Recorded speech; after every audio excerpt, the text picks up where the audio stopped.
And welcome to Owensville High School Gymnasium for tonight's varsity basketball game between the Owensville Dutchmen and the Vienna Eagles. The game that you're seeing happening right now is the JV game. We weren't planning on doing the entire broadcast of the JV game. Granite is going to help us out tonight with the cameras. I got Granite Miles on cameras. And right now we don't have any confirmed help coming, so it might just be one camera angle tonight. I'm not 100% sure.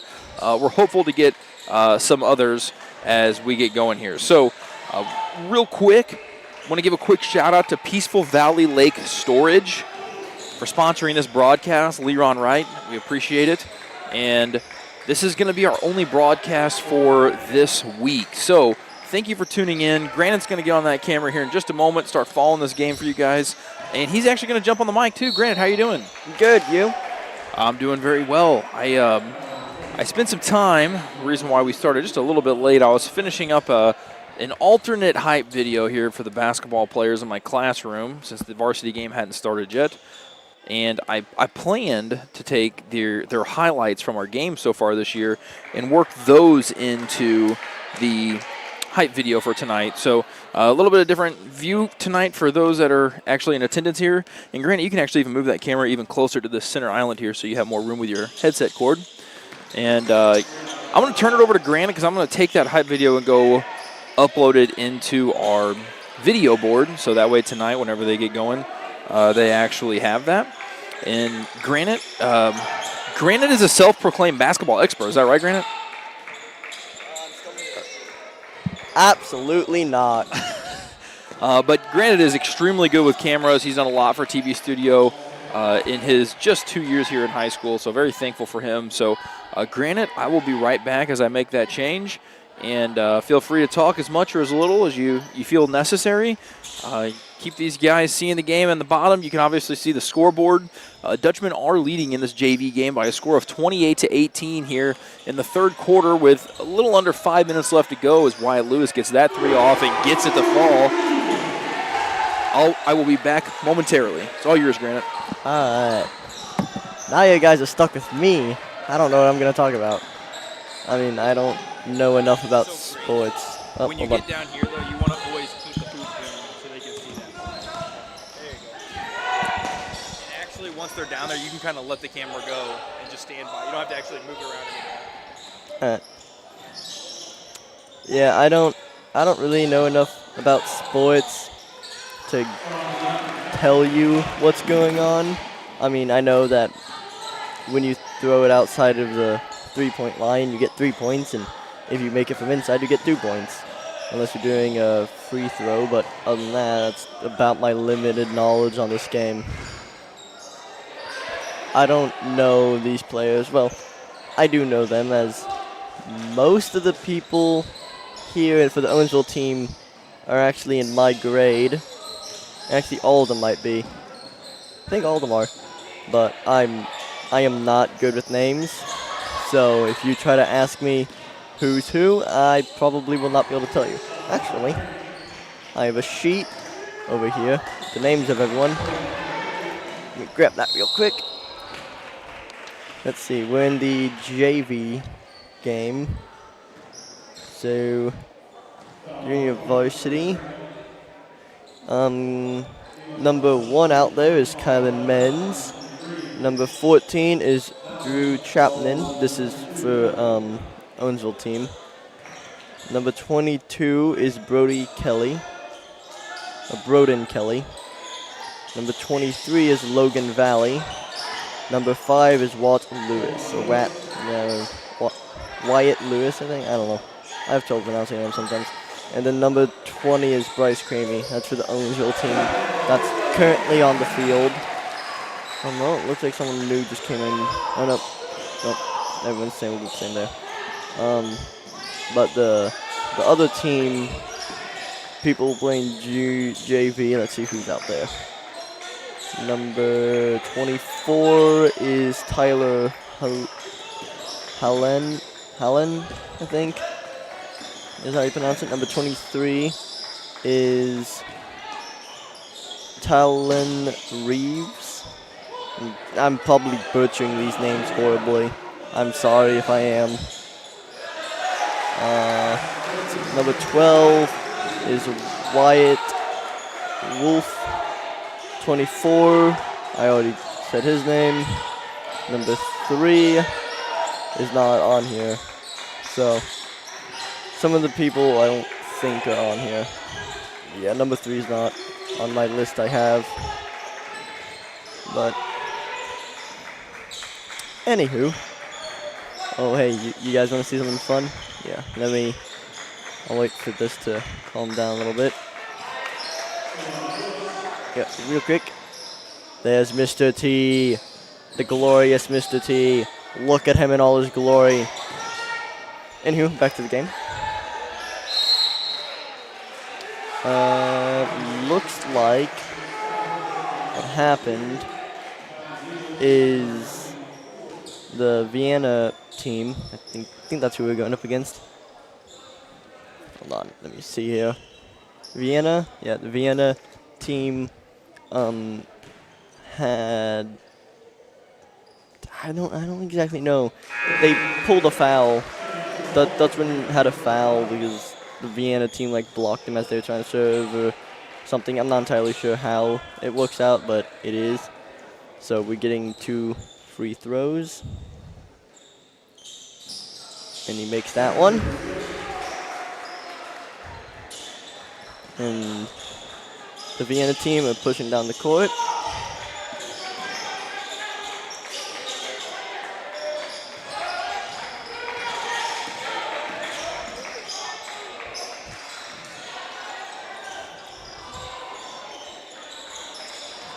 Yeah. Hi, Cindy Kopelman. Thank you for commenting. If you guys have any questions or anything, put them in the comment section. We can see them while we're live. The comment section is, I believe, I don't think Coach Dave is helping out tonight. That's a Mr. T question, but as far as I'm aware, currently the only people who we know are going to be here is me and Mr. T. We'll hopefully get some more people to show up so we can get more camera angles or moving cams, but I'm not entirely sure yet.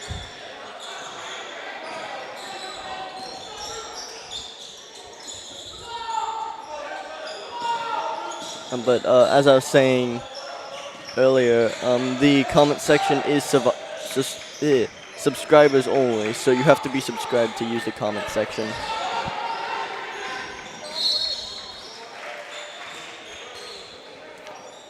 So with that in mind, if you guys haven't subscribed already, our goal, if you see in the bottom left, we're currently at 1,854. That's how many subscribers we have. Our goal for the end of this school year is to have 2,000 subscribers, and currently we are on that course.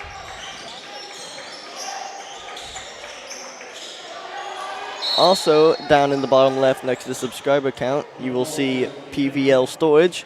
That is Pleasant Valley Lake, I think that's what it means. It's our sponsor. I'm pretty sure it's Pleasant Valley Lake Storage. But PVL Storage is sponsoring this newscast, so go check them out. And thank you for supporting us. And go support them. The game is over. Make it? Nope. So, there's the score currently in the bottom right. Owensville has 40, Vienna has 20. We are in the last quarter of this JV game, with Dutchmen having double the value of Vienna. Oh, there's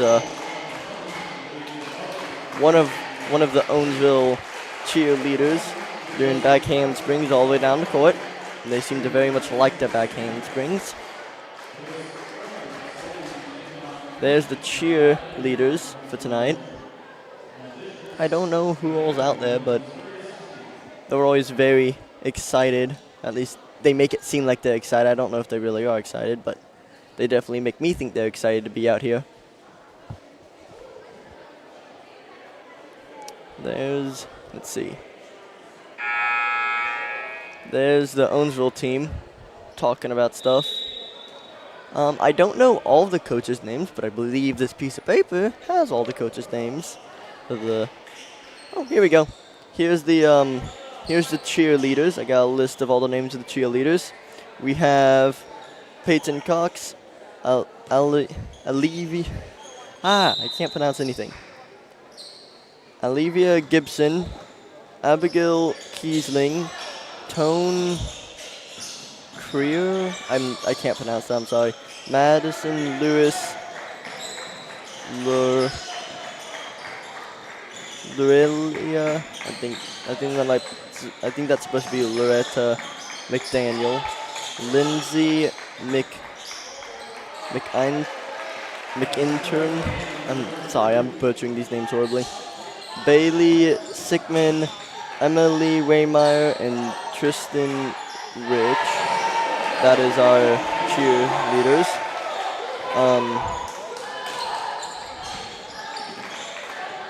Let's see. Head coach for the Owensville team is Colin Van Leer, Coach Van Leer, and assistant coaches is Scott Lewis and John Van Leer.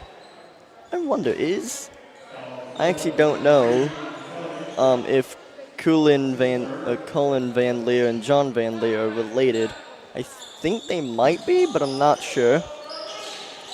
But the coaches for the Vienna team is Chandler Harker, and assistant coach is Tim Simmons, and then athletic director Kevin.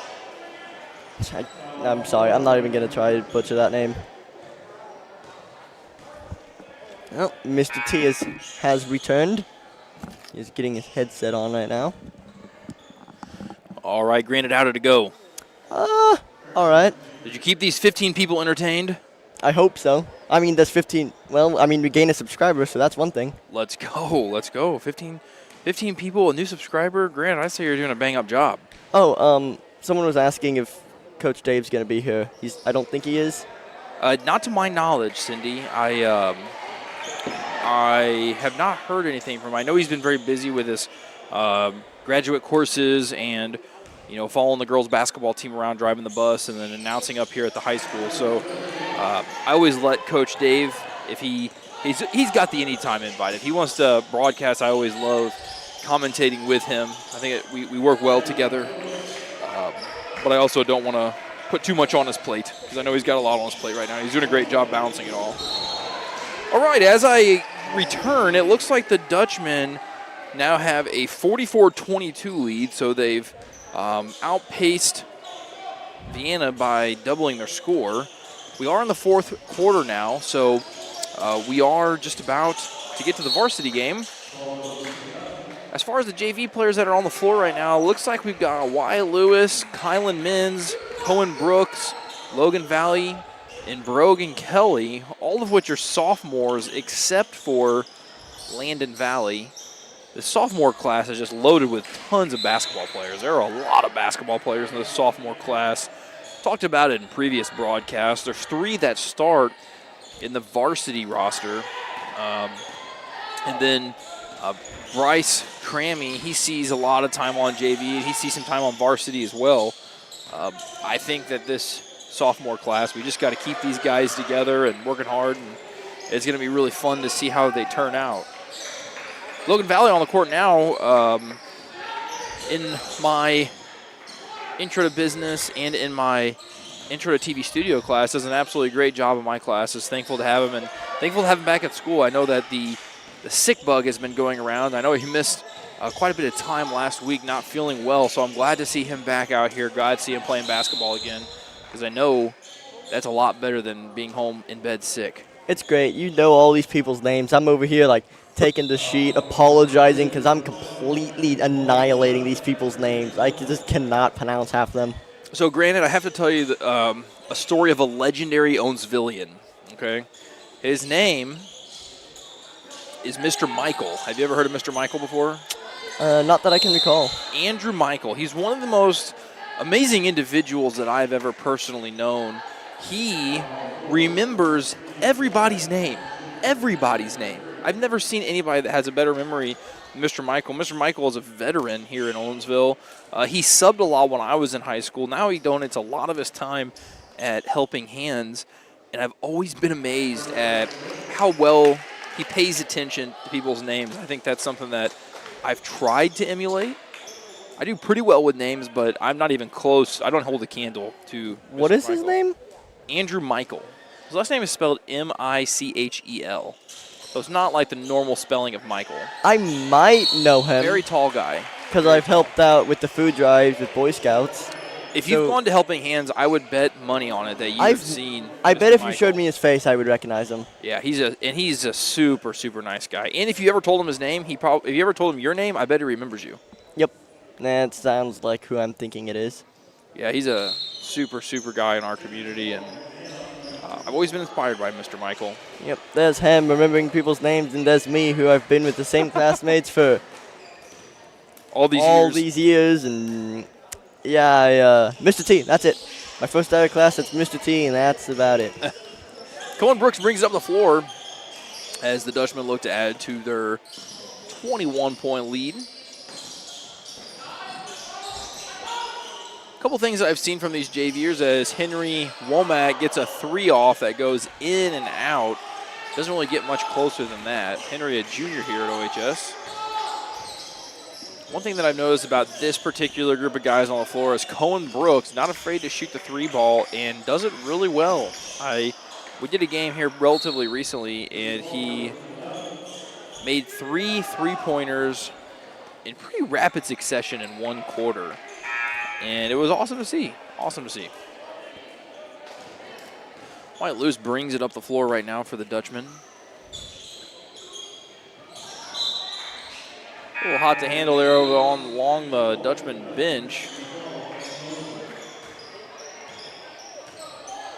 For anybody that watched our last broadcast of a Homeboys basketball game, man, it was an absolute thriller.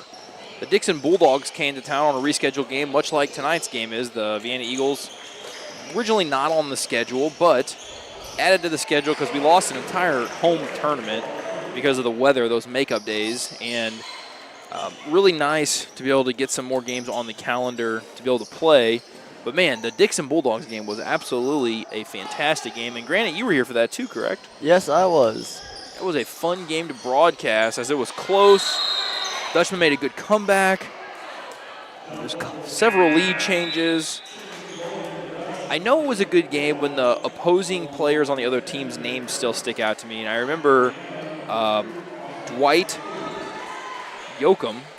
I want to say it was Dwight. No, it wasn't Dwight Yoakum. It was something Yoakum, though. It was Maverick Yoakum. Dwight Yoakum, I think it was a famous country singer. So definitely not. Of course you know a famous country singer. Yeah, I don't think it was Dwight Yoakum, but Maverick Yoakum and McBride. McBride was this really tall guy down low for Dixon. And then they had a guy named MJ who wore number 3, and they had red, black, and white uniforms, and he reminded me of Michael Jordan. So I remember little tidbits of information like that. Oh, Mr. T. Yeah. Do you know? Oh, you want to go towards the hoop again? Yeah. There we go. Yeah, there. Do I know what? Do you know who number 3 on the Vienna's team is? Because they're not on that list. Sometimes that happens, especially on the JV level. I'm going to sneak. Sometimes that happens on these rosters, and I don't know the reasoning for that. It could be that maybe the player joined later in the season. Maybe a roster just didn't get updated. Maybe his jersey got ripped in a game and he had to get a different jersey. Maybe he forgot his jersey and they just carry an extra jersey in their duffel bag, so in case something like that happens. But no, number 3, I'm not sure. I would imagine, though, that they probably had to report that to the officials before the game if it's anything like baseball. Baseball's like that. So, no, I don't have an idea on that one. I do have a question for you, though. Yeah. Since you might know this, and there's a question I asked myself and waiting for you. Are both Coach Van Leers related? Yeah, so Coach Van Leer of the girls' basketball team, that is Coach Cullen Van Leer of the boys' basketball team's dad. And there's a lot of information there that you could soak up, Grant. So John Van Leer and Cullen Van Leer. Because I was reading the coaches off, and I'm like, huh, I wonder if Then there's a volunteer assistant coach named Cam Van Leer, and Cam is Colin's brother. Huh. So John Van Leer was Colin's coach in high school. They went to Pacific. Colin was an unbelievably good basketball player who went on to be not only a player for Mizzou, but a starter for Mizzou at point guard for a while. I did a podcast with him. One of the more interesting things that I enjoyed talking about, as I love sports as well, was they got to play Kentucky when Kentucky was ranked very highly. They had Shea Gilders-Alexander, Kevin Knox. Those names mean nothing to you, but if you're an NBA fan, you probably know who they are. And they actually upset Kentucky in that game. Unbelievable game for Mizzou. Maybe one of their biggest in the last couple decades, honestly. But it's super cool to get to hear Coach Van Leer recollect that story. But it's a family thing for the Van Leers. They love their basketball, and we're happy to have them here in Owensville. Also, as you see over there coaching this JV squad, Mr. Scott Lewis, he is a social studies teacher here at the high school, also helps out with football, does a lot for our school, and super thankful to have Coach Lewis out here helping the gentlemen. Also on the bench, I'll pan to it in just a second.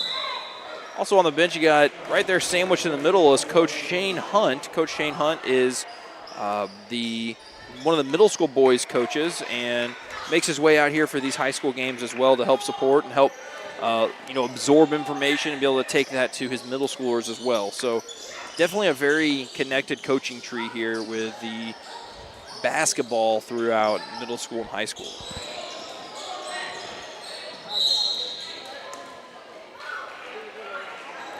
Yeah, when the last period, the last quarter was over the third quarter, in between third and fourth quarter, one of the cheerleaders was doing back handsprings, and I was oh wait, we got the names on the list right here, and I completely, I got half the names right, the other half were half right. It was not a good time for my language. That's all right. We forgive you, Granite. You're doing a great job. I'm here to talk about stuff, not names. Names are hard, especially when you try to spell them. So, Granite, this is me so whenever I operate a camera like this, I would have it somewhat like that. So the corner down here where somebody could be shoot a three is important. That corner is important. And then I try to keep it as zoomed in as I can to still be able to see, go ahead and zoom right about there. That's where I want to be whenever they're on this side of the floor. But then I just leave the camera alone. Now, obviously, if it gets out of the shot, then I'll move it. But down low like that, I just kind of keep it there. Granite is going to be our drone flyer next football season. He'll probably do some drone flying during baseball season for the live broadcast. Granite got to go out today and use the drone to take some photos of the fields here on campus for a project that the athletic director is working on for an auction night. I don't know if I told you that part of it. Nope, you just said he needed pictures. Yep.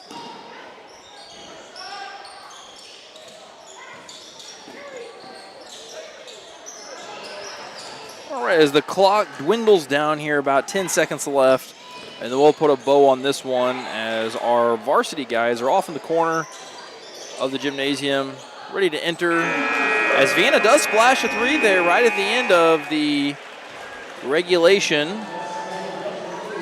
I'm excited. I mentioned earlier before I took a little break that we got a updated hype video here for the boys basketball team that's got highlights in it from this season. We'll see how that goes. Granted, if you want, take it up to the scoreboard. You can video the scoreboard during that time. Well, that's the varsity team for Owensville, I think. That's correct, yeah. That's where they enter. Over there on the right side of your screen, that is Cam Van Leer, which is Colin's brother, like I was saying. Actually, isn't that both Van Leers? Yes, yeah, Cam and Colin. Looks like they're having some tech. There we go.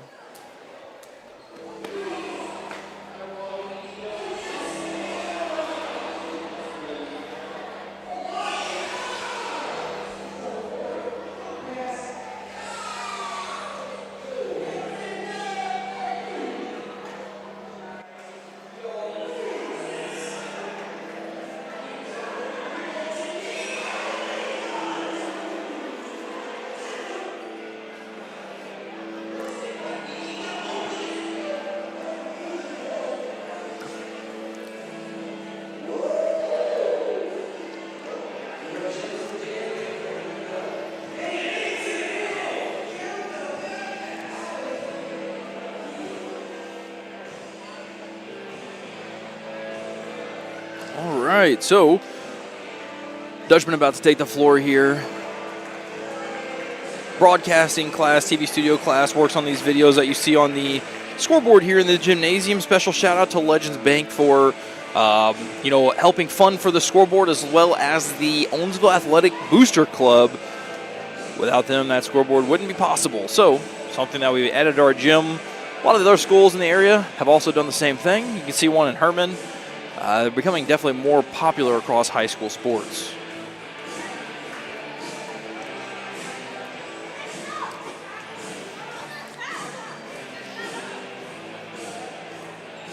All right, Grant, if you want to go down to them, gentlemen on the floor, they're about to make their entrance.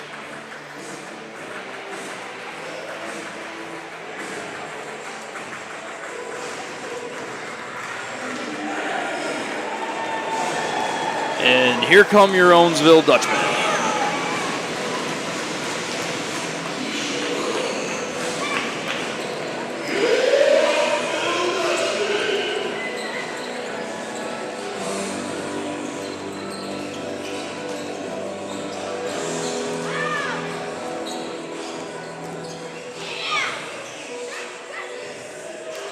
All right, we got 15 minutes on the clock here. I am going to take a moment and play a project that our high school TV studio class was working on for a contest. I will mute our mics so that way you guys can hear the video. Again, like I said, we have 15 minutes. You can see the scoreboard down there in the bottom. Maybe I will, before I start this, I'll leave that down here in the middle so you guys can see it and know exactly how far we are from game time. But a little context on this video. 3 of my senior TV studio students, which would be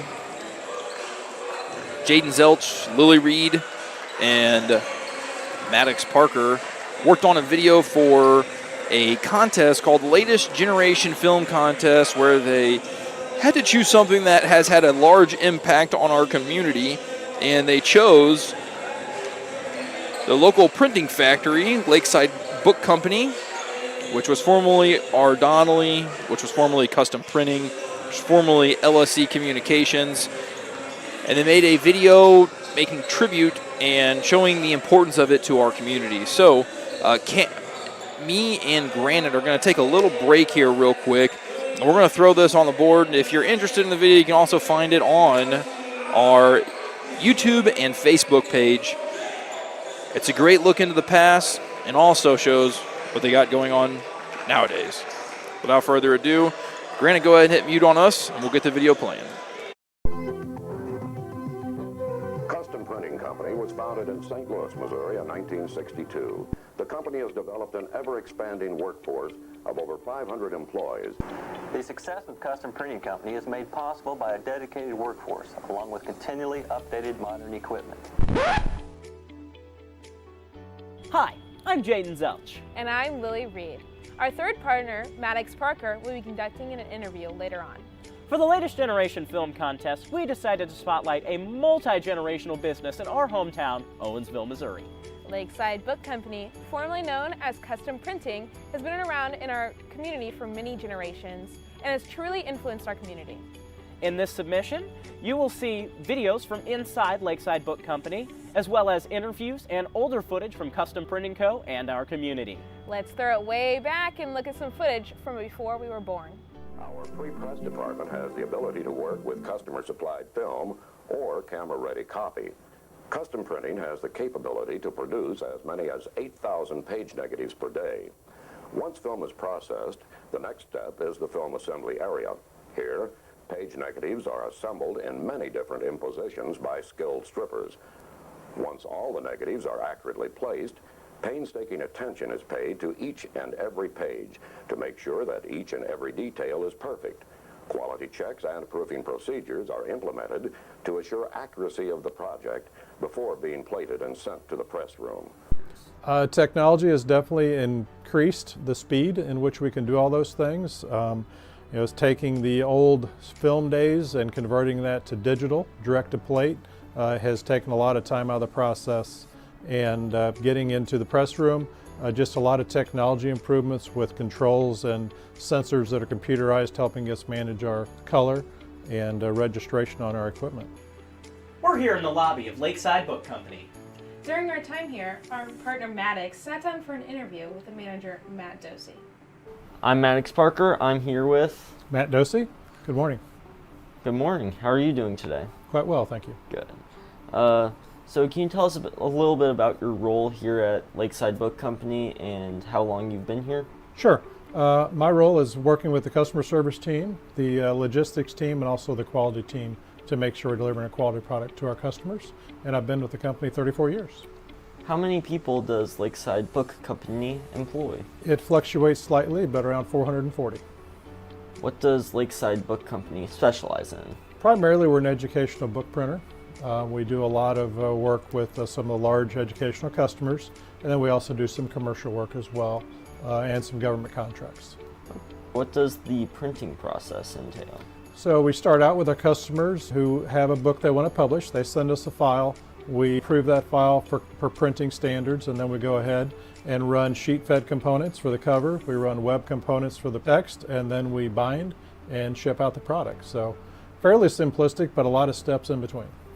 Lakeside does a lot for the community. What kinds of things do you guys try to do to help the school and the community? Sure. We have a program, we call it Dollars for Doers, and that's really any of our employees that are interested in helping with programs that they're interested in, we support. But our primary that we've supported over the years, Helping Hands with some donations, as well as the Owensville school system, elementary all the way through high school.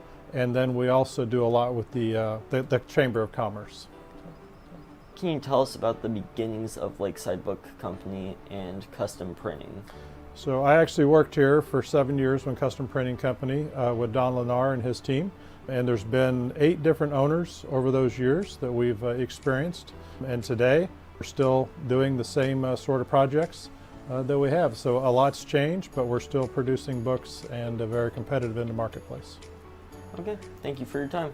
You're welcome. We reached out to the family that initially brought this business to Owensville.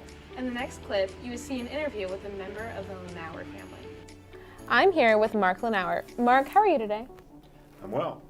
Can you tell us a bit about why your family decided to get into custom printing and how? Actually it was my father started the business in 1960. He didn't go to college, he was just out of high school.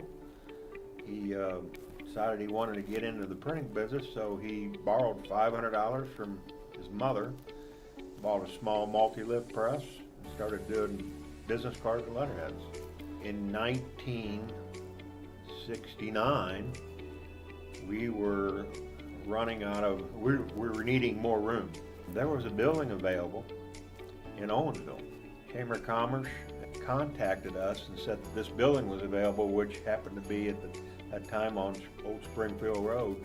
They were happy to see us come to Owensville. There was a need for a new employer due to the fact that Brown Shoe Company was closing a lot of their facilities throughout the state of Missouri, and Owensville was one of them. So moving to Owensville was good for us. It was good for Owensville. And time we moved here, we had 13 employees, continued to do government printing. And over the years, we built the building that the printing business is currently in now. We employed over 700 people at that particular point when we decided to sell, and we were generating $30 million in revenue that went out into the local community.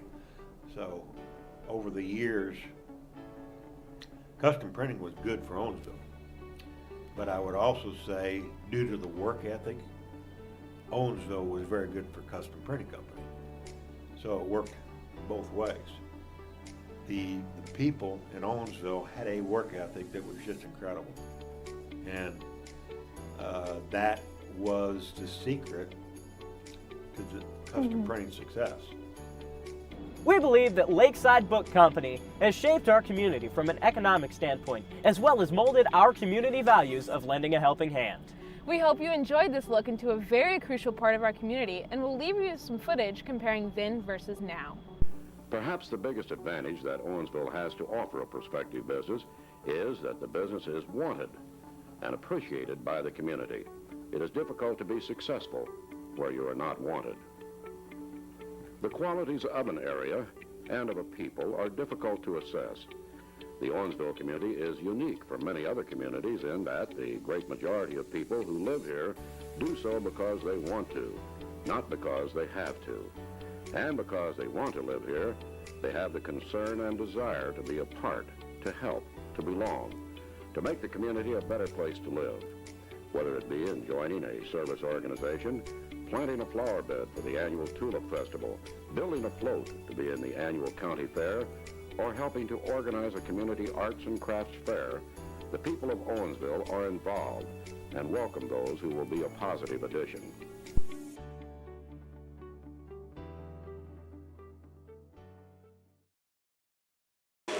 All right, ladies and gentlemen, that was the Lakeside Book Company video / custom printing video made for the latest generation film contest with 3 OHS seniors, Jaden Zelch, Maddox Parker, and Lily Reed. We won't hear the results of that competition probably for a few weeks yet, but hopefully they have some good fortune and they have a chance to win. So I guess we will have to see. If their video gets chosen, it will get played in Chicago at a film festival. So it'd be a pretty neat honor for them to be able to be chosen for that. All right, I got some information here regarding tonight's matchup for you guys. I have no clue how that happened, Granite. Oh, I was setting those things up. Okay, I got some information for you about tonight's matchup. The Dutchmen come into this game sporting a 6-9 record. However, I do want to point out that they've played in a lot of close basketball games, and they also traveled down to Frontenac, Kansas, and played in a very difficult tournament down in Frontenac. So don't let the record deceive you. This is a very competitive basketball team, and when they're firing on all cylinders, I think they can beat anybody. Their most recent matchup was against Dixon, and they were able to win that game by a score of 57-51. And Dixon happens to be the only common opponent that these two teams playing tonight have. Vienna has played Dixon. Vienna did lose to Dixon. Now, I say that with a grain of salt. Basketball is a game where if you come out and you have a great shooting night, you can beat anybody. Vice versa, if you come out and you have a bad shooting night, aren't getting shots to fall, you can lose to anybody. So generally you can refer to records, but you also have to take it with a bit of a grain of salt because it's definitely not foolproof. With that said, Vienna comes into this matchup tonight with a little bit better record than Owensville. They are 9-8, so they are above 500. They are a Class 2 school, though, so they play opponents that we really wouldn't play because we are a Class 4 school. So keep all those things in mind when watching the game this evening. I'm expecting a great game. From my time whenever I was in Bell, I taught my first year in Bell, and I coached baseball in Bell. I can tell you that the athletics down in Vienna are always competitive. They are always competitive, and those kids are always working hard. They were always tough to play in baseball. They always fielded a very good baseball team, and they were fun to play against because they played the game right and they played the game hard. So I expect the same tonight in the basketball game. Speaking of baseball, anybody living in the area, the weather was amazing today. I was very fortunate whenever school let out. My wife came up and she was able to bring the kids who went and played out on the football field for a while.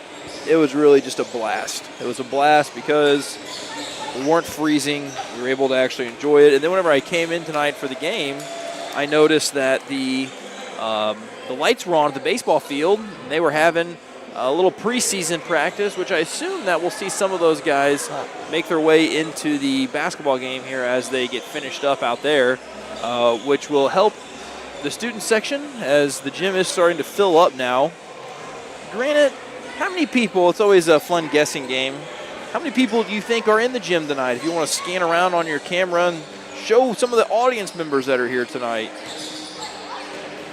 I'm going to guess on that side of the bleachers as you keep going, I'm guessing 70.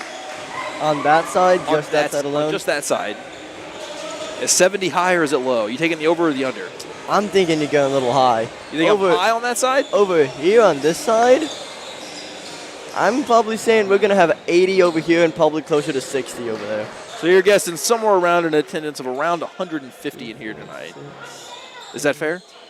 10. Oh, now we're counting. We're going to have official numbers here on attendance here at the gymnasium tonight. But right now, it looks like we're getting ready to have the lineups announced.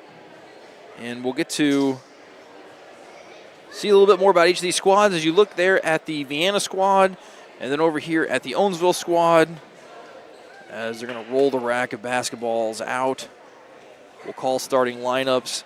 I always forget, do they do the national anthem before starting lineups or anthem or lineups and then anthem? I think it's lineups and then anthem. There's about 70 over there. So you were close. Oh, wow. About, roughly. And then over here,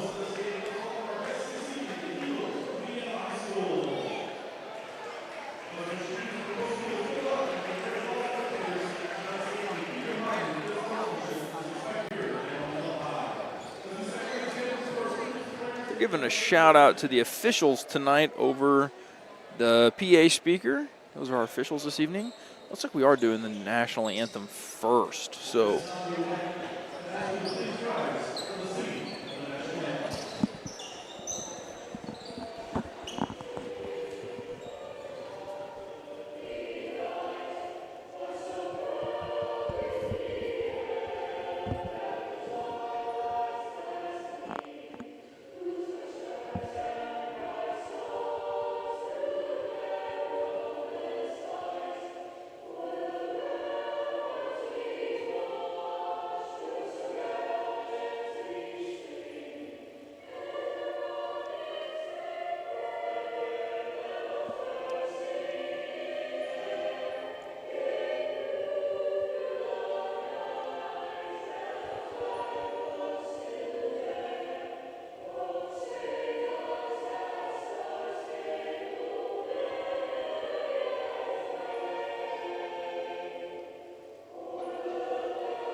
and that is a recording of the Owensville Choirs singing the national anthem. They always do a great job.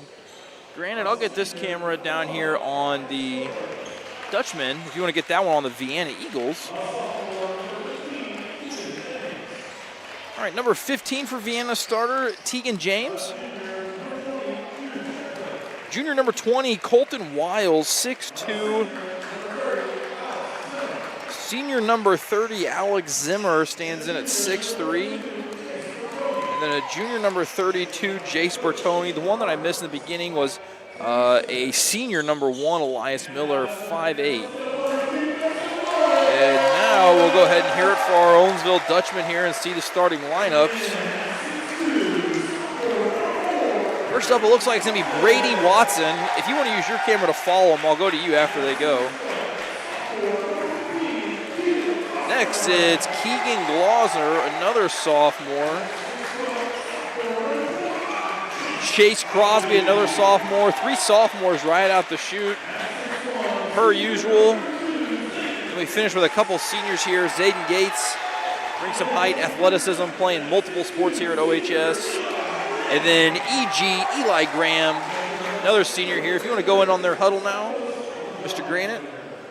They usually huddle up, maybe say a prayer or something before they get going here. I know the girls do. I think they are ready to jump in. Coming off a very exciting victory, like I said, over Dixon. I'm sure they're ready to get a basketball in their hands and get playing again. So, correct me if I'm wrong. I know you know this better. That's Derek Tyree, yes. Yeah, Derek Tyree was 1 grade level above me in high school, so we went to school together. He was my math teacher for the first semester of 8th grade. Oh, very good, very good. All right, so Vienna wins the tip. You can go ahead and Perfect, Grant, right there. That's the shot. You can leave it right there. Dutchmen settle in on defense, and Vienna gets the first shot up, and it is no good, but brought down by Eli Graham. Eli Graham with the first rebound of the evening here. So you want to, right about there, that's about right. A three-pointer by Brady Watson. Gets the Dutchmen on the board. The scoring here is started early by these Dutchmen. As Vienna brings it back up the floor. Senior number 1, Elias Miller. Works it into some traffic down low, and somehow Chase Crosby comes up with it. Chase works it up the floor back to Brady, who got the first bucket, but he steps out of bounds, it looks like. And that's going to be a turnover on the Dutchman Vienna ball. Already pretty good pacing to this game right out the gate. Miller appears to be the point guard here for them, and he's going to do a lot of the ball handling, bringing the ball up the floor. Eli Graham comes down with another rebound, 2 here in the first minute and a half of the game. He's going to do a lot of the work down low. Him and his brother, Brandon Graham, we call them the Brothers Graham, do a lot of that work down low for the Dutchmen. Keegan gets the 3-ball off, and he finds the bottom of the net. Dutchmen might be showing you that, hey, this might be a shooting night for them. Come out and drain the first 2 3-pointers. That's usually a pretty good sign. Miller heavily guarded there by Chase Crosby as Zayden Gates jumps the pass, gets the steal, and is able to finish at the bucket. And Vienna's already calling a timeout, ready to talk it over. And the Owensville crowd is letting them hear it right off the shoot. Turn it over to our cheerleaders. I'm sure they're going to have something to say here. If not, I'll go to a replay. I mean, there's our student section. Oh, there they go.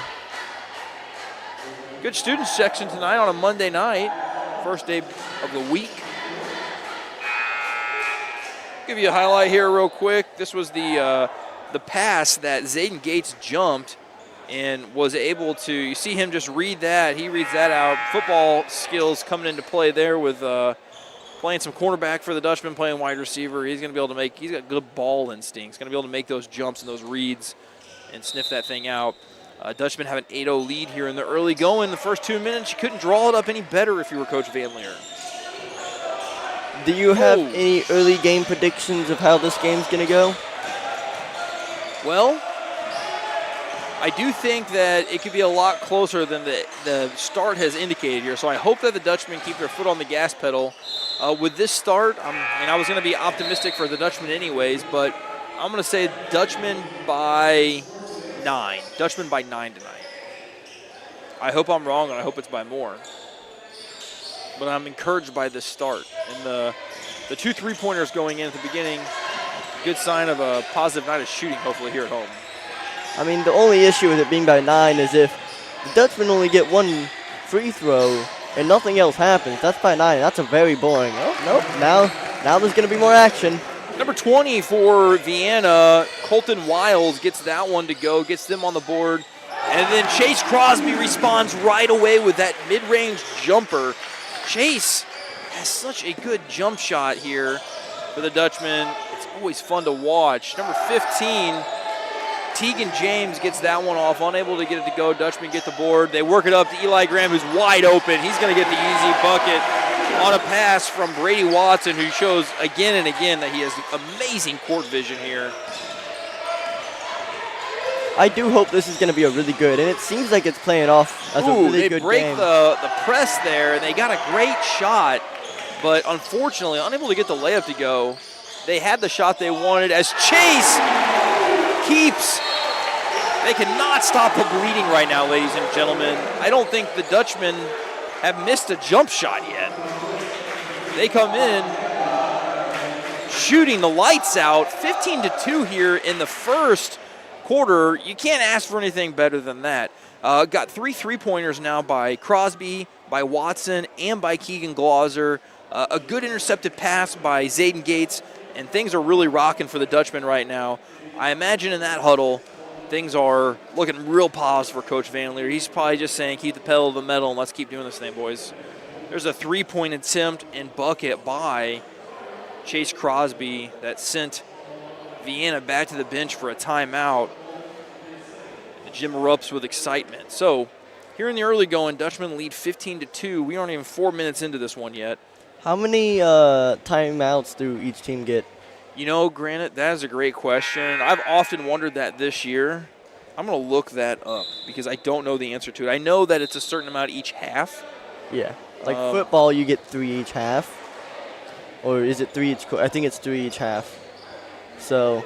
Yeah, football's, well, high school football is a little bit different because I know you get, it should be 3, I believe. Mission basketball varsity timeouts per game. Let's see what it says.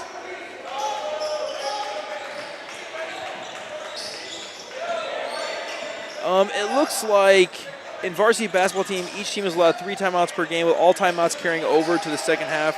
Teams are also allowed 1 additional timeout per regulation play. In high school basketball, teams are usually given 5 timeouts per game, with 3 60-second timeouts and 2 30-second timeouts. So 3 60s and 2 30s. Keegan gets another 3 off, and he's a little long on that one. I think that's the first missed shot by the Dutchmen tonight.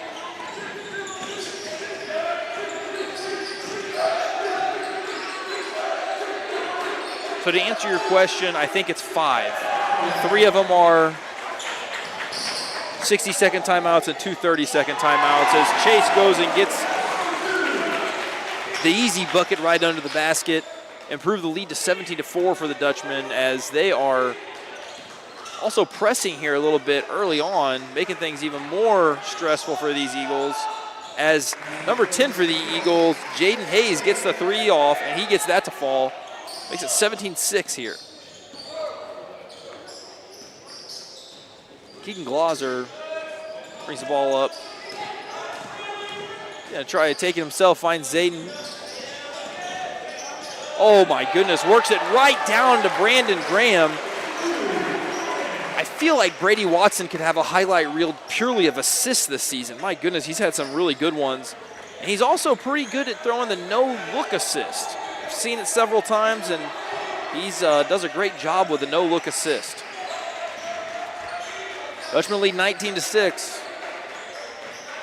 Not very often after the first quarter do you see a team on pace to score 100, but that's where the Dutchmen are heading right now based on the pace of this one. Chase Crosby tries to make an athletic play there on the ball that hits the side of the backboard, but unable to get it to go, and Vienna finds the bottom of the net now, taking it back to an 11-point lead for the Dutchmen. Vienna's not going to go away here. They're going to keep scoring as well, and I don't think they're going to let this thing get out of hand, but we will see. Dutchmen are going to do everything they can to make it that way. Brady takes it himself that time, and he's unable to get it to go. I think I'm going to up your prediction. Instead of 9, I'm going to say it's probably going to be closer to like 15. Okay. So you would take the over if I set it at 9, as Keegan is going to be called for a blocking foul. He's going to go not send anybody to the line because it was on the floor, not a shooting foul. Brady and Chase come off the floor as senior Noah Caldwell, who just had a birthday over the weekend, and Brandon Graham was already on the floor, but Jansen Leb enters the floor. So a couple seniors. We got the senior lineup on the floor right now, plus Keegan Glauser. 4 seniors and Keegan. Dutchmen set it up here.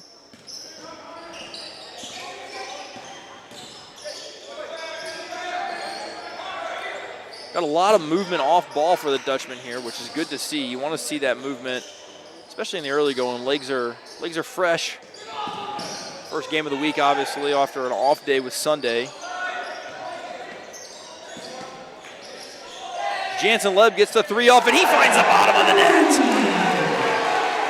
Jansen, sharpshooter for the Dutchmen, came away with that MVP at the Norm Stewart Classic, where the Dutchmen played Lynn in Columbia, where Mizzou plays. Very deserved. He's a senior, does great in school, but man, he's got a sweet shot here. Dutchmen lead 22-8, and they're going to be getting the ball back here.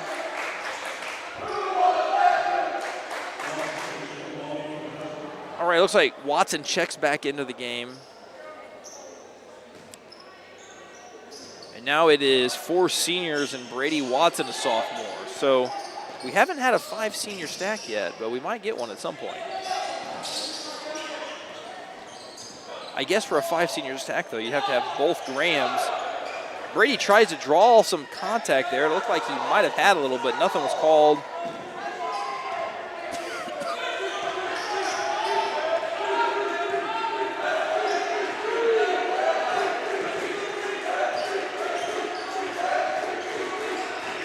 Crowd's alive here as they want to see another defensive stop with the Dutchmen up by 14. Nearly a travel there by number 1, Elias Miller. He's lucky to keep the foot planted. He was trying to find a pass. First one was a pump fake.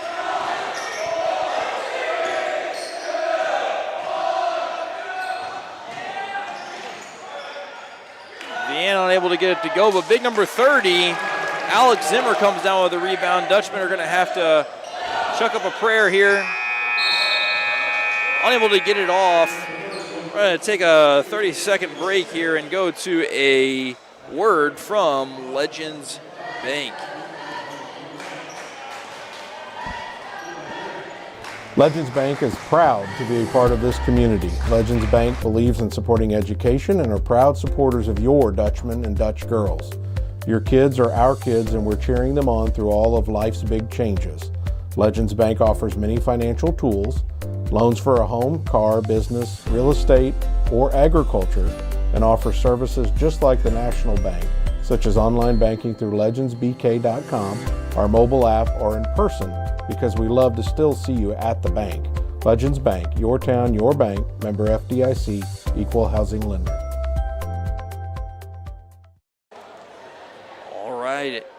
Thank you to Legends Bank, letting our TV studio students come in and film that ad. Again, for supporting us with the scoreboard here in the gymnasium. As you can see, the Dutchmen are talking here after this first quarter. Got to be a lot of positive chatter, a lot of just keep doing what you're doing. Shots are falling tonight, and the Dutchmen are leading by 12 after 1, knocking off 22 points in the first quarter. I want to give another quick shout out to Peaceful Valley Lake Storage, Leron Wright, for sponsoring this broadcast. Very appreciative.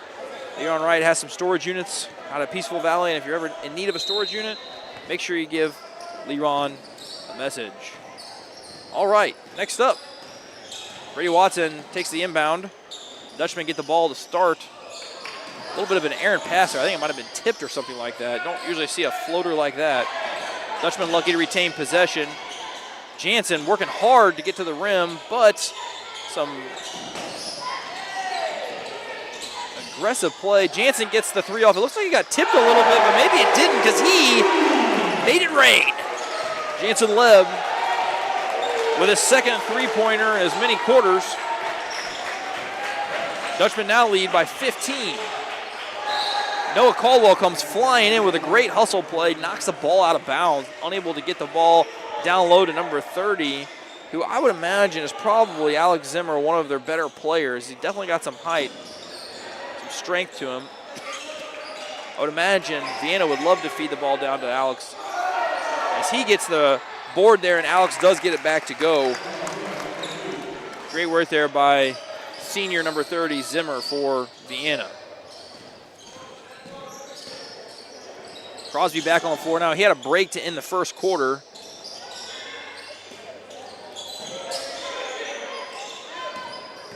This Dutchman team is one of the deeper Dutchman teams that we've seen in a while.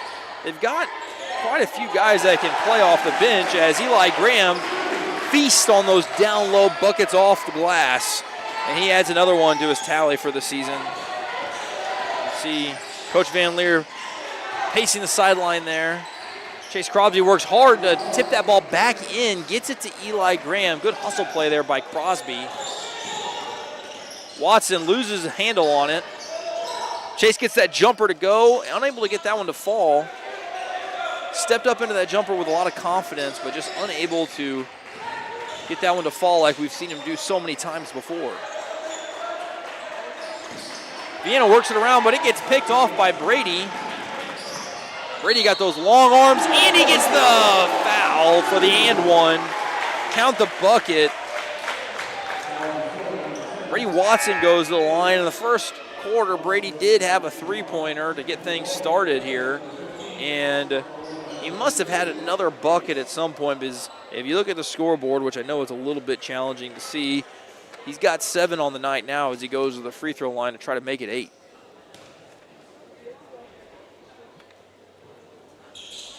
And Brady does get that one to fall. That's one of the things that I want to see for the Dutchmen tonight. When they get to the free throw line, oh, Brady takes a tumble there. He must have slipped on something. But when the Dutchmen get to the free throw line, I would love to be able to see them capitalize on those free chances. Brady comes down from the rebound after slipping on the other end of the court. I'd imagine going to get a towel out there after that.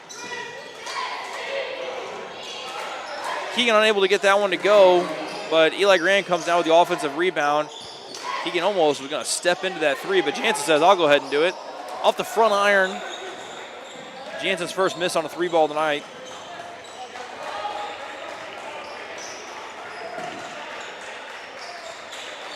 Vienna tries to settle in on offense, come away with some points on this time down the floor.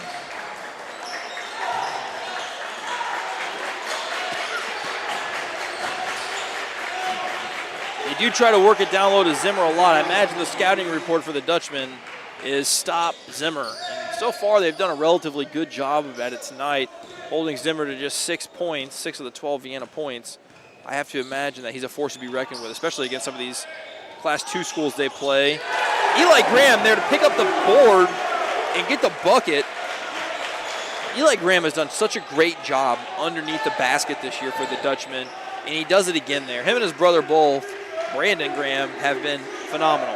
Absolutely phenomenal. A lot to be proud of for those guys this season.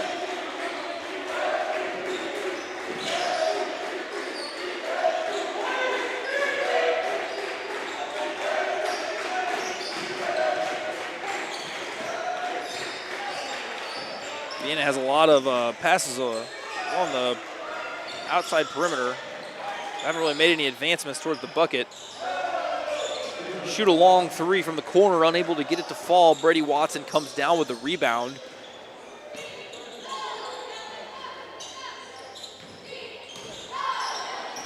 I'm not sure I've been to a Dutchman game this year where I've seen scoring quite in this volume, as Jansen works it down to Gates, who kind of vacated his spot a little early. Jansen almost gets that 3-ball to fall. I'm telling you, you can't leave Jansen Leb open. He'll make you pay. Now that we're about a third of the way through this game, you still saying 9 points? At this point, I would up that for sure. I feel like the Dutchmen have played really well this quarter as well after coming out and playing really well in the first quarter.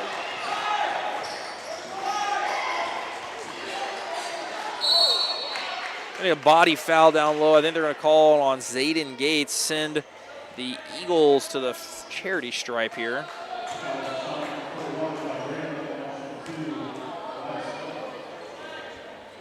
Number 1's first time to the free throw line here, Elias Miller, I believe.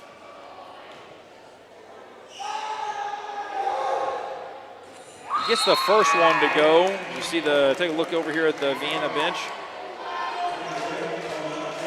Take a look right here. Got several cameras set up in here tonight. Like I said, this is a makeup game, so I didn't have this on my schedule at first to have people film. But I've got Granite, and Granite always does a fantastic job. Granite, thank you for helping TV Studio out so many times throughout the years. Oh yeah, I love doing this kind of stuff. Well, you do a good job, and we're very thankful. As Drew Chapman Jr. gets into some varsity action here in this first half. Brandon Graham sets the screen. Chase Crosby comes around the screen, gets the jumper, and he gets that one to fall after missing his last one. That one looks silky smooth like we've seen it from Chase so many times.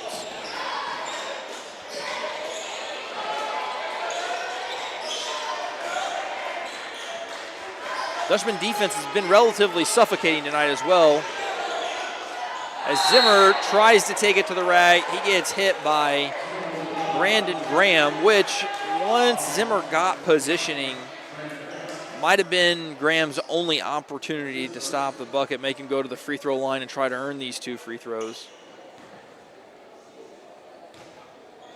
Our first time seeing Zimmer at the free throw line tonight. Most of the shots we've seen him make have been right under the bucket, as he's going to fall short on that free throw attempt. Not saying this is true for everybody, but oftentimes you see, the big men down low struggle with shooting the free throws the most. But I got to give a quick shout out to Brandon Graham.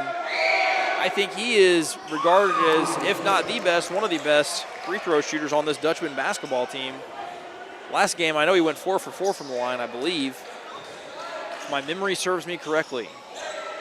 My memory, granted, is just filled with absolutely relatively useless sporting statistics. There's really no reason I should remember that, but I do. That's how my dad is. He'll just be watching something and he'll be like, oh yeah, there's this fun fact. I'm like, why do you know that? He's like, good question. I don't know. Oh, and Chase Crosby is going to draw the foul on a feed from Brandon Graham down underneath the basket. I think it's, I'm a dad now, so I think it's a dad thing. I think as we get older, our brains just retain things that are not helpful to us. Well, they can be helpful. They're not all unhelpful. I'm surprised that didn't send Chase Crosby to the line, as I thought he was in the act of shooting, but that was not the case, as the Dutchmen are going to be inbounding the ball again after a ball was knocked out of bounds. Oh, Chase got his pocket picked by number 10. We got some floor burns. I can hear that one. Somebody's knee got a floor burn there, I think, Granite. Yeah. I got a question for you. Yeah. There's a bunch of elementary schoolers running around. Do you know why they're here? Well, they were in the small gym earlier. There's probably some wrestling, things like that happening. I'm not 100% sure, as the pass is going to be picked off by Chase Crosby. He finds Brady underneath the basket. That would have been an unbelievable shot had Brady been able to not have that ball poked away, but ultimately it was poked away. There in the background by the double doors, it looks like one of the dance members is warming up. If you can see that or not. Nope. Mr. T is running off to go talk to someone. Not entirely sure why. Oh, he's talking to the elementary school kid, those that are running around behind our equipment.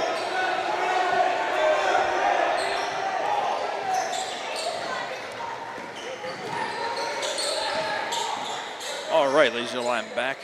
Took a moment there. Yes, I heard you as I was taking my headset off mention something about Elena Lebish.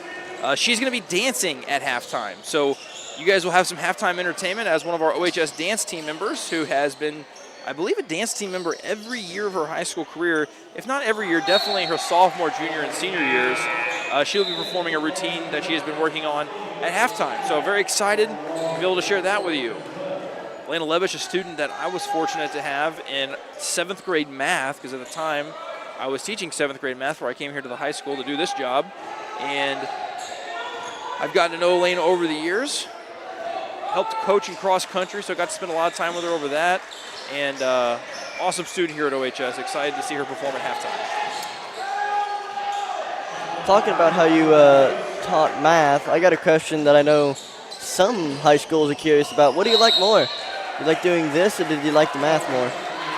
So it's actually a little bit more complicated question than maybe you would think. I did really enjoy teaching math, and honestly, if I could teach like 1 hour of math right now, I wouldn't hate it. I do. What would you teach? At the high school level, it'd have to be some sort of freshman level math class. Algebra 1 or something like that? Something like that, yeah. I do really enjoy algebra, but Brady Watson gets the second free throw to go here, as he now has 8 points. That should be 9 because he made a free throw earlier, but I digress. But I do get to teach accounting, which I do enjoy teaching accounting as well. I was a business major in high school, so accounting is also right up my alley. But, I mean, I would be lying if I said that I didn't really enjoy my TV studio media style classes, TV studio, intro to TV studio, and multimedia broadcasting. Those are definitely a lot of fun, as Zayden Gates comes down with the offensive rebound. see a couple guys on the floor so far this half that you don't necessarily always see on the floor in varsity games. They definitely make their appearances, but definitely early for those appearances as Bryce Crammy, BK, tries to get a three-pointer to go as he did have a good open look, unable to get it to fall. I mentioned earlier, Bryce Crammy, another sophomore basketball player here at OHS. The sophomore class is loaded. I'm telling you, Owensville basketball is going to be a lot of fun to watch for the next few years at the very least. Got 10 seconds remaining here in the half. The home crowd is trying to give them the wrong count as the Eagles get another basket to fall before the end of the half. Brandon Graham gets a three off it. Oh, just a little bit short. I don't think Brandon Graham gets a lot of opportunities to shoot threes, but the ball just kind of fell into his lap there, and he didn't really have a whole lot of choice. There was no chance to dish that off to anybody else, and he was able to get a respectable shot up. He got some rim. He was NBA level 3. As you see, Miss Elena Lebish, ladies and gentlemen, she's getting ready to take the floor for her routine. I will try to turn my microphone up as much as possible. While she's dancing, I'll let Granite do the camera work here. I will not be able to get perfect audio for you all. You'll have to get, it'll be the best as we can.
Fantastic performance there and extremely well received by the home crowd here in Owensville by Elena Lebish. Like I said, a senior here at OHS. This is going to be the point in time where I go to our highlighter and I try to find the highlights here from the first half. With 35 buckets in the first half, or 35 points, not buckets, it's going to take me a minute to get these highlights together for you guys, but I think they are worth taking a moment to watch. Again, I want to highlight our OHS dancers as they competed not only at, they not only performed here tonight, but they've also had recent competitions, and I believe they have state left as well, I believe. Don't quote me on that, but I believe that is the situation. So shout out to Elena Lebish, and I know that there was another performance earlier this year as well. Yeah, doing a recount over this, I'm getting about 120-ish people. Granted, with the official attendance numbers here for you, ladies and gentlemen, 120-ish people tonight occupying Owensville Gymnasium. Nothing wrong with that. Nothing wrong with that. Again, if you haven't had an opportunity to come out and take in a game yet this year, always encourage you to come out and see what's going on here. These kids work very hard on sports and all the things that are happening. And what's really a lot of fun is we're about to get to, as they're showing some old girls basketball highlights on the. Man, back when we had 800 subscribers. It is hilarious to see. Back when we had that scrolling bar at the bottom. Yeah, we changed that up. We don't have that anymore. You guys can't see what I'm talking about right now, but oh, actually, yeah, you can. They're showing the scoreboard. Great job, Granite.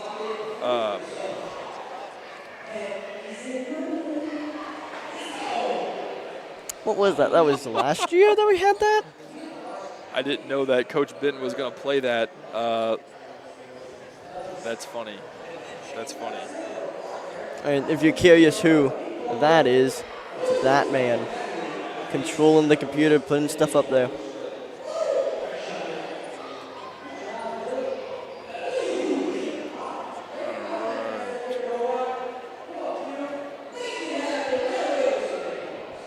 Just about got these highlights wrapped up here for you guys.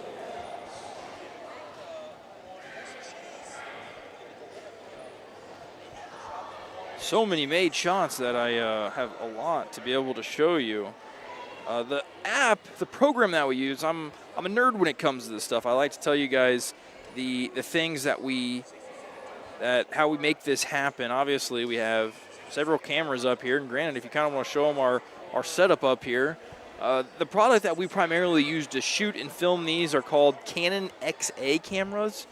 The camera that you've been watching tonight is called a Canon XA70. We are fortunate to have two of those XA70s. Those cameras are an absolute dream for me. They are extremely high quality, have great optical zoom, and we are definitely lucky to have them. We also have two Canon XA11s, which whenever I got into the band that I'm in, we purchased one of those Canon XA11s to film a music video. And when I took over a TV studio, we didn't really have much camera equipment.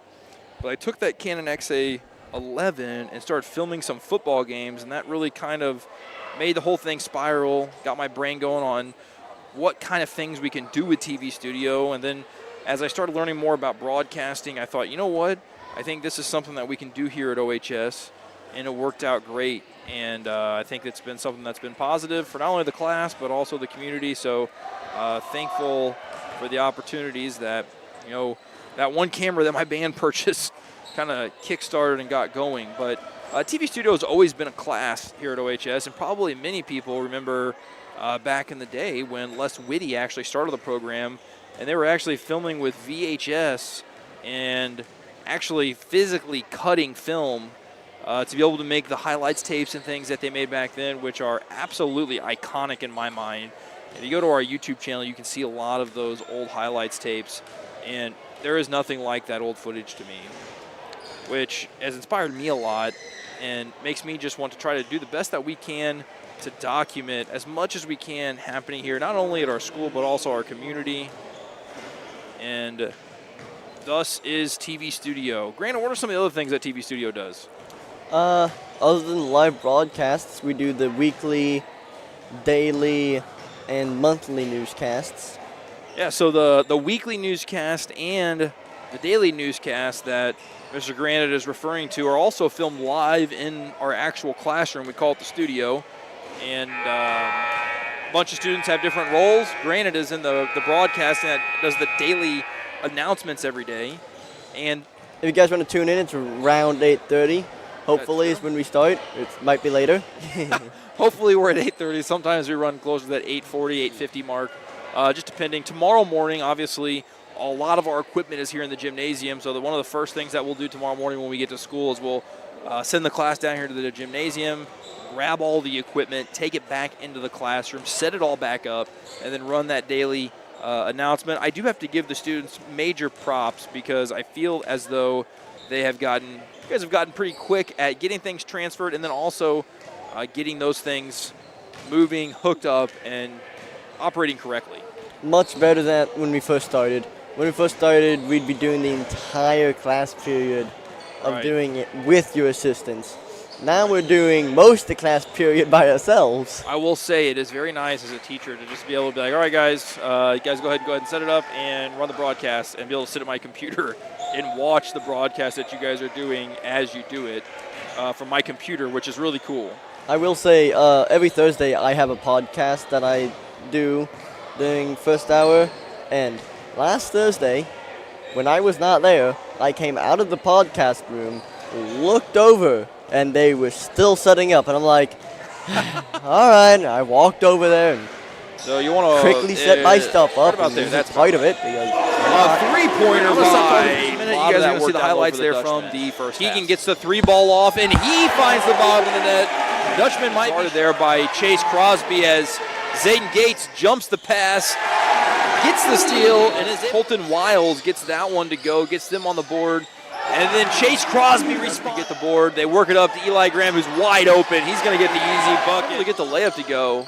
They had the shot they wanted as Chase keeps our 60-second timeouts and 2 30-second timeouts as Chase goes and gets, oh my goodness, works it right down to Brandon Graham. Jansen Leb gets the three off, and he finds the bottom of the net. Aggressive play. Jansen gets the three off. It looks like he got tipped a little bit, but maybe it didn't because for Dutchman teams that we've seen in a while, they've got quite a few guys that can play off the bench as he's to be reckoned with, especially against some of these Class 2 schools they play. Eli Graham there to pick up the ball. Brandon Graham sets the screen. Chase Crosby comes around the screen, gets the jumper, and he gets that one to fall after missing his last one. All right, ladies and gentlemen, we are now ready for the second half, which means I've got to get some stuff back up on the screen for you guys. That kind of rolled right perfectly into the second half as we are now ready to go. We got a backcourt violation to start things off for Vienna, which is not what they wanted to start things off here. So since I don't know what that is, can you explain what that means?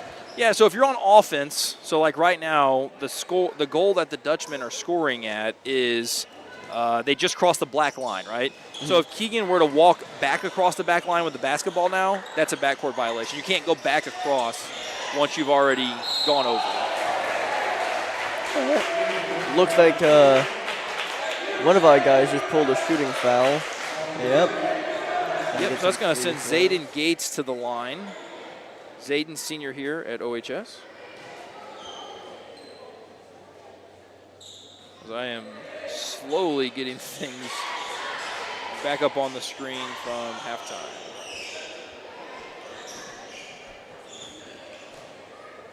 All right, I think I've got it all there now. Got one last thing I've got to change. All right, I'm back in action. I'm going to have to get better at that.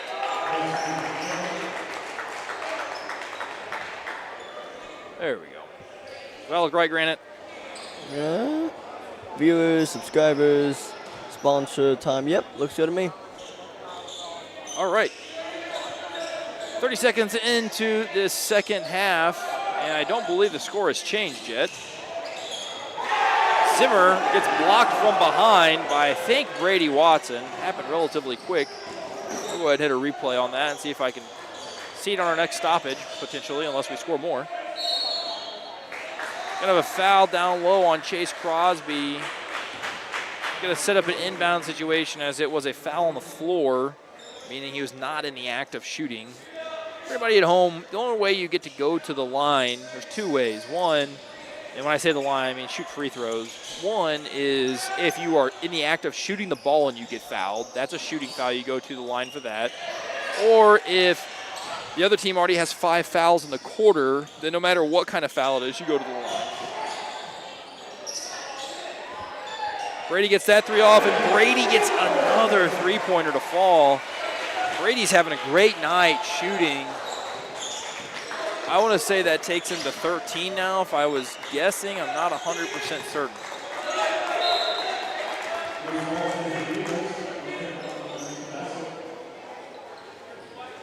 Dutchmen now lead by 21. So yeah, granted, I think my original prediction of 9 might have been a little light. Yeah. However, there's still a lot of time left. Vienna can definitely turn this thing around, but that's not going to help as they send the ball out of bounds. It's going to be a turnover, Dutchman ball.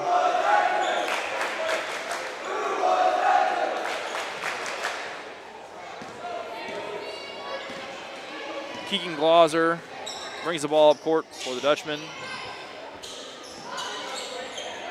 Brady's going to go ahead and send another three up. Unable to get that one to go, but his teammates work hard to come down for the rebound. Vienna, number 20, working hard to try to keep it away from him. Great effort, but unable to get it to go. Brady sends another three, and Brady says, I'm not done shooting. One miss isn't going to stop me. He puts another one up, and I believe he's at 16 now. Up there it's showing 13, but... Yeah, I don't think they updated his last one, though. Brady shooting the lights out tonight. That's at least his third three-pointer, as the first bucket of the game was a Brady three-pointer. Brady comes down with the rebound. Brady just doing a little bit of everything as Chase Crosby draws the foul, but unable to get the bucket to go. I just did the math. Currently, they're down about 8 points, but that might have been because they've switched people off.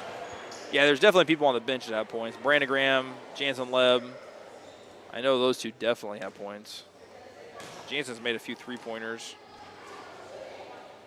Chase gets his first free throw to go, and I'm very proud to say that I should probably knock on wood, or maybe I shouldn't say anything at all. You know what? I'm actually going to elect to not say anything. There's a wooden door over there. All right, I'm going to say it. I don't know that the Dutchmen have missed a free throw tonight. Now, Jace is about to shoot another one. Go, quick. Knock on the wood. Knock on the wood. If they don't make this, it's on me. Ah, thank gosh. Thank goodness, Chase. Chase gets both of the free throws to fall as the Dutchmen continue to shoot well from the free throw line in this game. We've missed one. Oh, we have missed one? Yes. Okay. I'm pretty sure I remember watching them miss one. Takes a little pressure off, so I'm good with that. All right, zoom out just a smidge. There we go. That's good.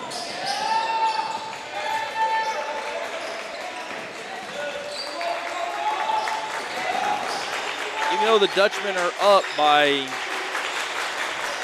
26 right now, they're still playing tough on defense, which if you're going to play the game, you might as well play the game, and they are playing the game. Chase tries to thread a no-look pass there to BG. Luckily, BG couldn't handle it, but he was able to, another teammate was able to corral it. Great set of passing there, a little tic-tac-toe from the Dutchmen as they find Keegan down low for an easy layup.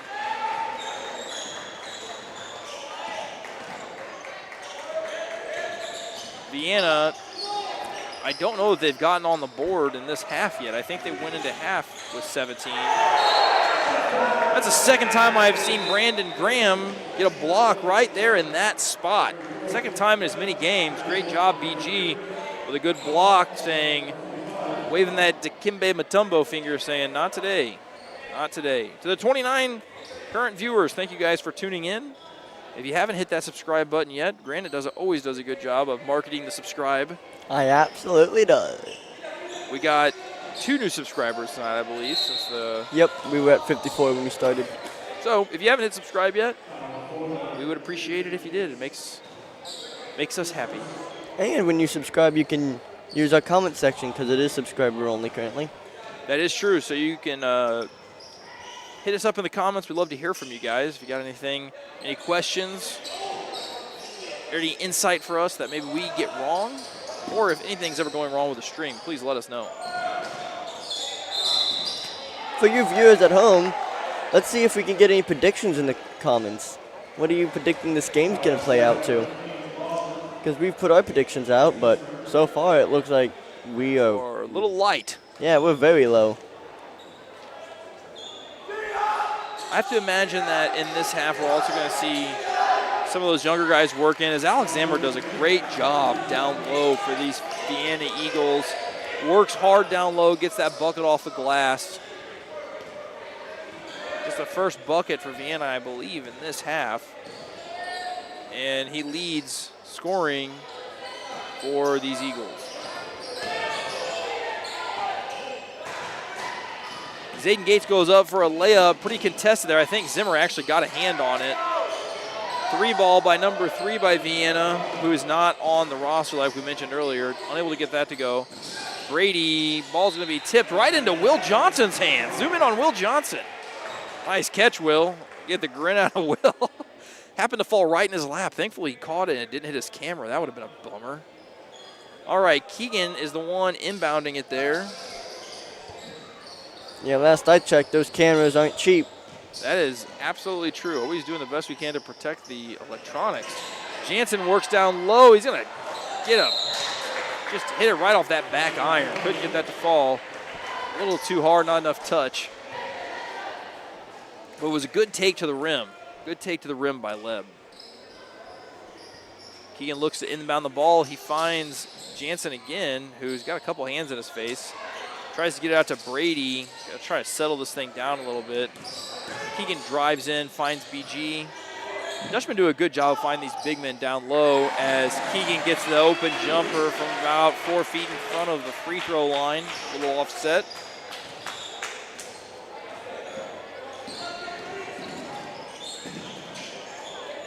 Rebound here from Watson. Watson has got to be very close to a double-double tonight. We obviously don't have a way to track all the stats, but I think I've called his name quite a few times coming down with rebounds tonight.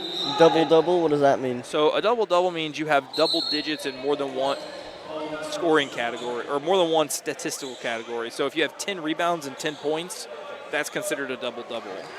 A triple-double is much harder. That would be like getting, the easiest way to do it is rebounds, points, and assists. That doesn't happen in high school basketball very often. Rebounds, points, assists. And then the very elusive quadruple double can happen if you can achieve 10 blocks in a game, which you don't hardly ever see that. I believe it was, I'm going to kick myself in the butt for this. If anybody in the chat can help me out, Robinson from the Spurs. I think he might be the last quadruple double. Man, that's going to drive. David Robinson. Speaking of the Spurs, they just made a big trade as Keegan knocks down another free throw. Spurs made a big trade to land De'Aaron Fox in the NBA, if you're an NBA follower. But probably the biggest trade happened late Saturday night. Probably found out about it early Sunday morning, which is how I found out about it. The Lakers were able to get Luka Doncic for Anthony Davis, which kind of shocked the NBA world. Biggest trade in years for sure.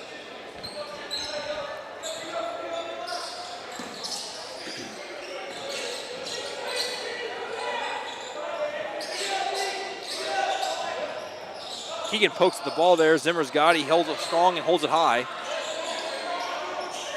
Kicks it over to number 10, who drives in, is a little strong, and accidentally kicks the ball out of bounds. Frustration starting to sit a little bit here for these Vienna Eagles as we now see Noah Caldwell on the court, and Chase has returned to the floor. And they got Eli Graham on the floor, who must have entered for Brandon Graham pretty recently as well.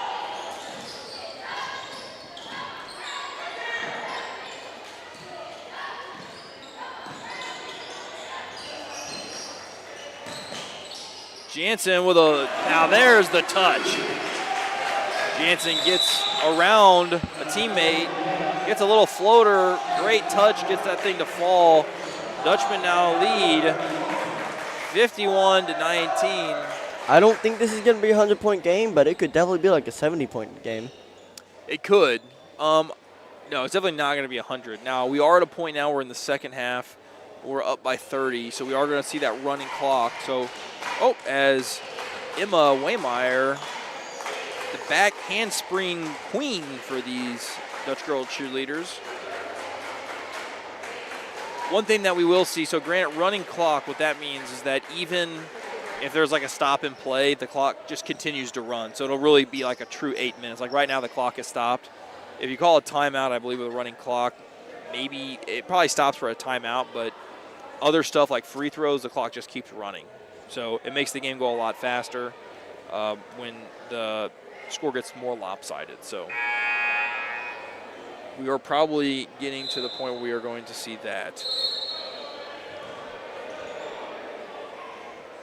I don't know that starts until the fourth quarter, though. I don't believe it starts in the second. I think it has to get to the fourth quarter, which Dutchmen do currently lead by 30 in the third. So assuming all stays true, we'd have that running clock in the fourth. Eagles inbound it. Work it up the floor these final 2 minutes here in the game. Going to be a foul on Chase Crosby, a little aggressive going for the ball.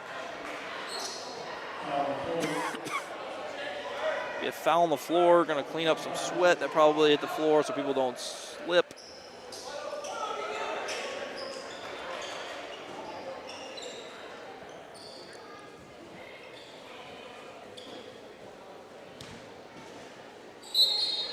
All right, and we are back.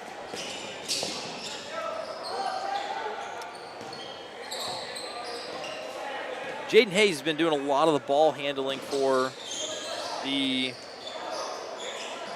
Eagles here in the second half.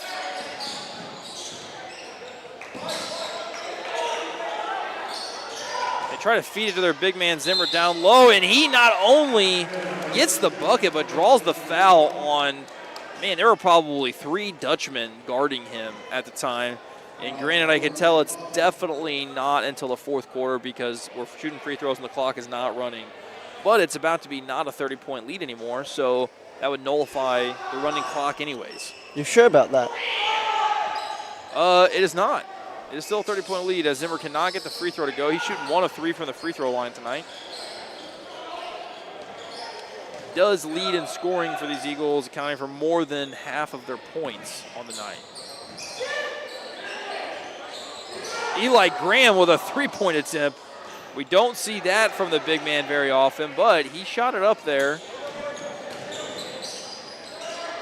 And the Eagles come down and they get a bucket.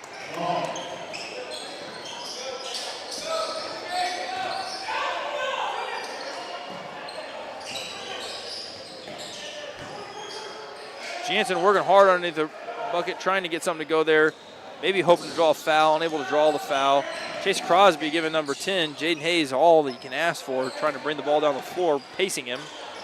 Zimmer finds an open man. Zimmer, quite a basketball player for these Eagles.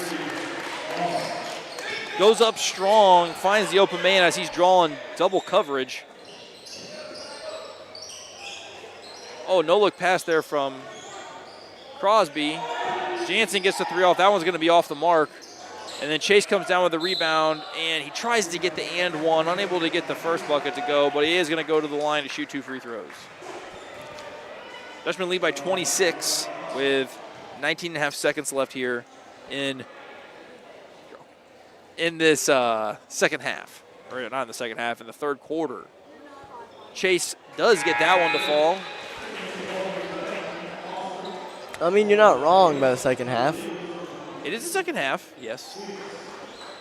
But there's actually 8 minutes and 19 seconds left in the second half.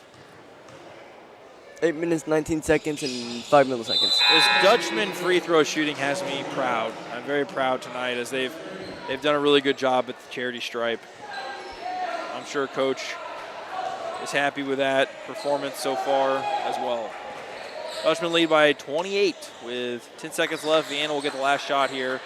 Unless Brady had a little bit of a, I don't know if they would consider that a block since it was on a pass, but Zimmer is going to try to go up and get these last buckets. And, oh, just a little bit off the mark. Tried to use the bank, but the bank wasn't open. All right, going to go ahead and show you the latest replay that I have for you all. Then we'll go down to our cheerleaders. A little bit of a erratic play start. Oh, it was a little jumper from Keegan, just about 4 feet inside that free throw line. Grant's done a great job getting the camera on our cheerleaders. Got a great cheerleading squad this year. Oh, Mr. And T. very full tonight. I think we're finally starting to get healthy here at the high school. It's been a little bit of a battle with sickness recently, so hopefully we are getting past all that. Are we gonna pull anyone up for interviews after this? Do you know? We very well might. It depends on what time it is. Tonight it's 8:23. Game started a little late, so I actually might. I'm gonna say probably no interviews tonight, as the game itself just started a little bit late. I think we'll go ahead and wrap this thing up with me and you up here as soon as the game is over. All right. Sound good to you? Yep. Unless people in the chat start pining for interviews, we will wrap it up just after the game.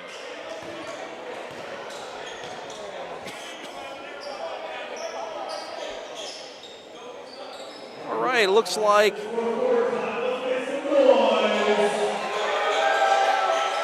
5 on the floor to start this fourth quarter are going to be Brady Watson, Keegan Glauser, Bryce Crammy, Zayden Gates, and Eli Graham. He finds Zayden Gates, who's got a path to the bucket, and he gets the reverse layup. Made it look easy. Way to go, Zayden.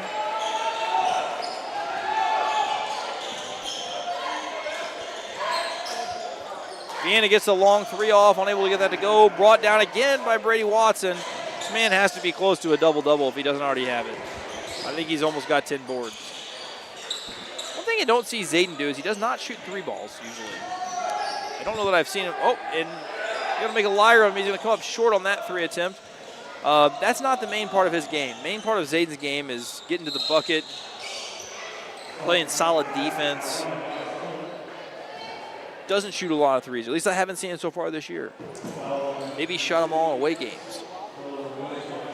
To the 33 viewers right now, I want to thank you guys again for tuning in. This is our only broadcast of this week. A little bit of a busy week for myself as Wednesday, I'm actually going to Kansas City to see one of my favorite bands with my bandmates.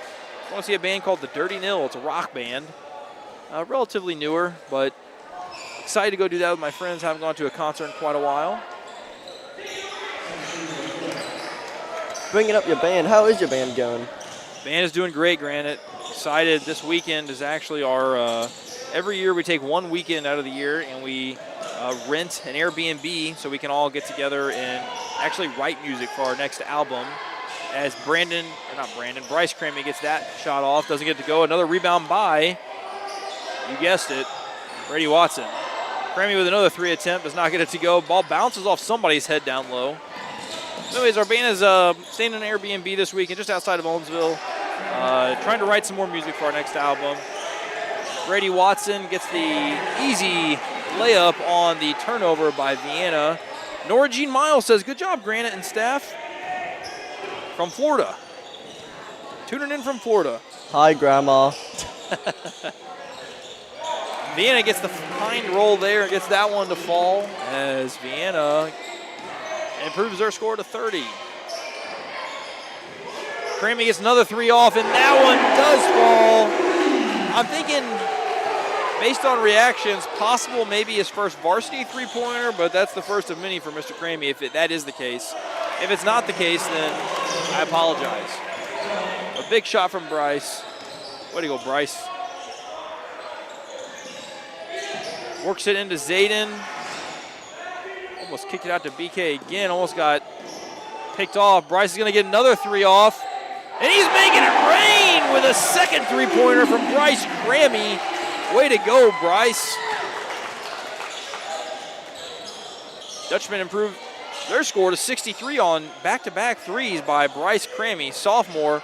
The sophomore class is not to be taken lightly, ladies and gentlemen, as 15 is just working hard.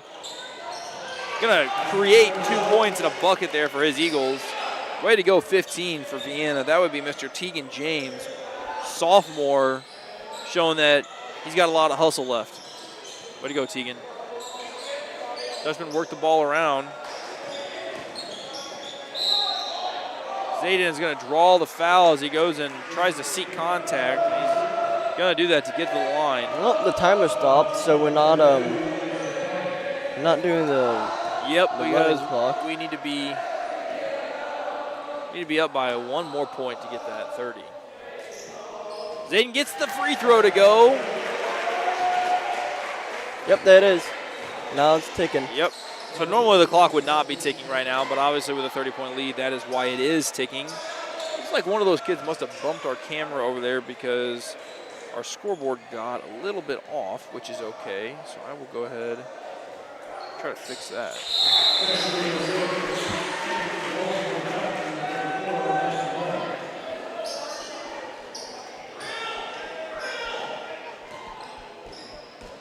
All right. As soon as this game's over, I will take whoever's still out on the floor and I'll show you what the point spread looks like. I'm thinking that leading the Dutchman in scoring tonight is probably Brady Watson. Called his name quite a lot. Zimmer Going to draw the foul. One official looked like he was about to call it a travel. Overruled by the other official. Going to be a foul on the floor. Clock keeps running. Dutchman up 31. Now, if Vienna does get a bucket here, that would change things up. Drew Chapman now into the game. Bryce Cramby going to get another 3 off. And he gets it to go. The bench is stoked. Bryce Cramby, 3 threes in a quarter. You don't see it very often, ladies and gentlemen. 3 threes in a quarter. That's a tough thing to do. As granted, you might be right. The Dutchmen might get to 70 tonight. With 3 minutes to go at 68, I think it's definitely possible. Might be able to secure a new season high here. Logan Valley enters the game. Wyatt Lewis enters the game. Coming off the court is Jansen Leb. And we got to send one more off because we got 6 out there right now. Looks like Noah Caldwell's exiting the floor. So the lineup out on the floor right now would be Drew Chapman, Logan Valley, Wyatt Lewis, Brandon Graham, and Bryce Crammy. Some of these guys you got to see in the JV game for a little bit at the beginning of this broadcast. Being unable to get the first one to go. Logan Valley working hard under the hoop. It's going to be out on him, I believe.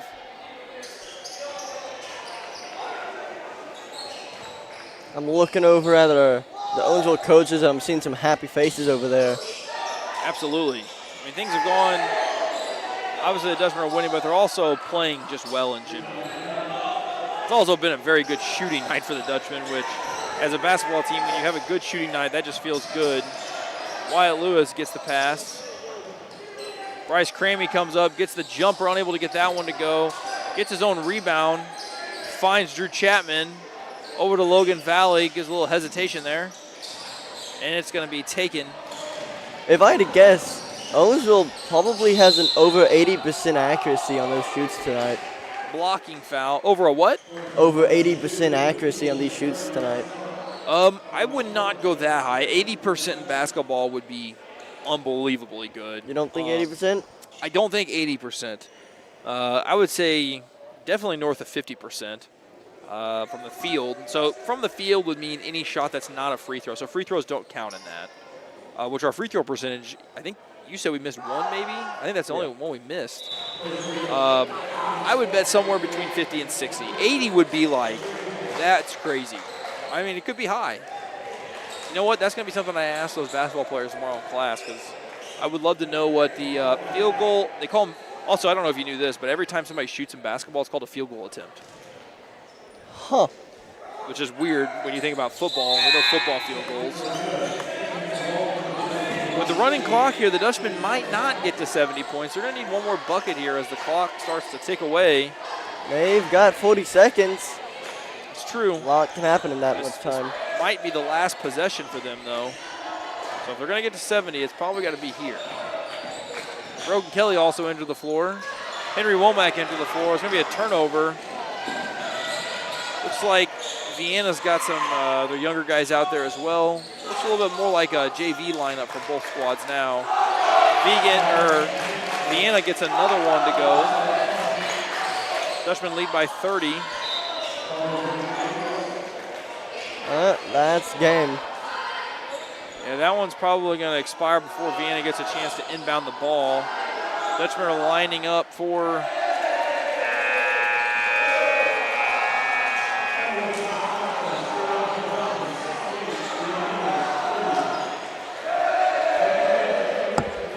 shake it up here. Another good, strong performance from Dutchmen here, heading towards the end of the season as districts loom in a few weeks. So hopefully the Dutchmen keep the strong momentum. Put the scoreboard up here for you tonight. Obviously towards the end there, most of the most of the starting lineup for the Dutchmen not out on the floor. I do think that for the Dutchmen that Brady Watson probably led in scoring this evening. So as always, thanks for tuning in with us. Grant, why don't you get over here with me as well? See if Grandma is still tuned in. Thanks for watching tonight, ladies and gentlemen. Great job to the Dutchmen. And you got anything to say, Granite? Subscribe. Subscribe to the OHS TV studio channel. Again, this is our only broadcast this week, but we do have homecoming coming up in just a couple weeks. And we do have, I think, back-to-back nights next week on Monday and Tuesday nights.